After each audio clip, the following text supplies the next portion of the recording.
modifications, but GT4, kind of the rule set makes them all go the same speed. Sometimes they do it in slightly different ways. The series balances that by adjusting the power level, the weight of the car, sometimes even the ride height. All those things kind of go together to adjust the performance of the car. So what's really interesting is this GT4 car, it is a factory built race car, but it has a lot of factory BMW M4 street car parts on it.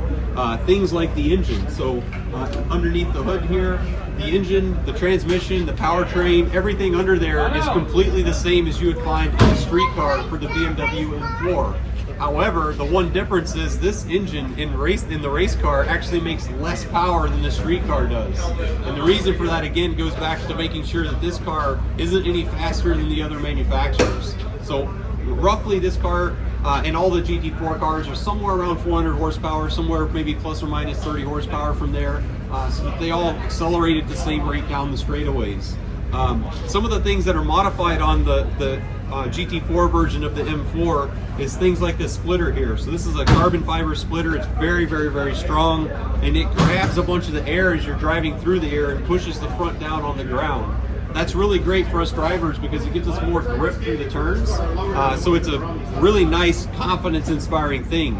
However, if we only had that on the front, then it would be really hard to drive because the rear wouldn't have enough grip.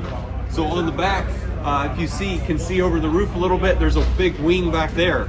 So that wing, the whole purpose is to try to match the downforce that we make on the front, on the back, so that as we go faster and faster, the car's balanced. The other things that are modified on this car from the street car are the suspension, the brakes, and really that's it. The safety equipment on the inside would be the only other things.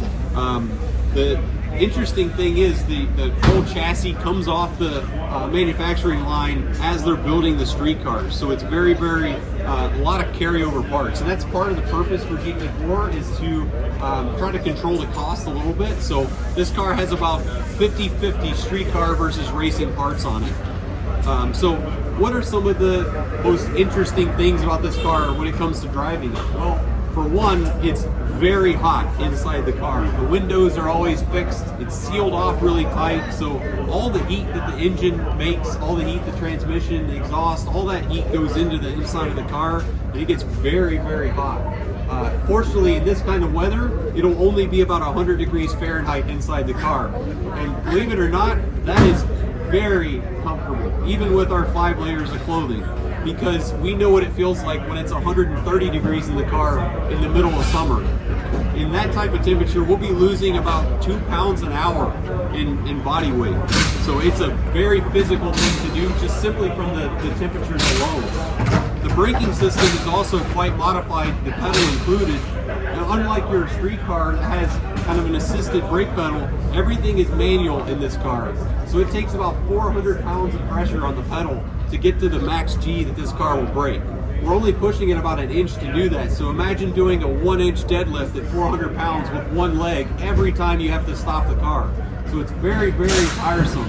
We have to do a lot of training before the events to be able to do that over and over again we've been here 2 days last week, and we've been here since Wednesday on track. So we have to be able to do that over and over and over again. Beyond that, this car is just a blast to drive. We go about 135 miles an hour at this track. This is our slowest track as far as straight line speed goes, but we never get a chance to take a break here. There's so many turns, there's all kinds of hills and crests. We never get a chance to take a break here. So every lap just comes and comes and comes, and the race kind of ends very quick from our perspective behind the wheel.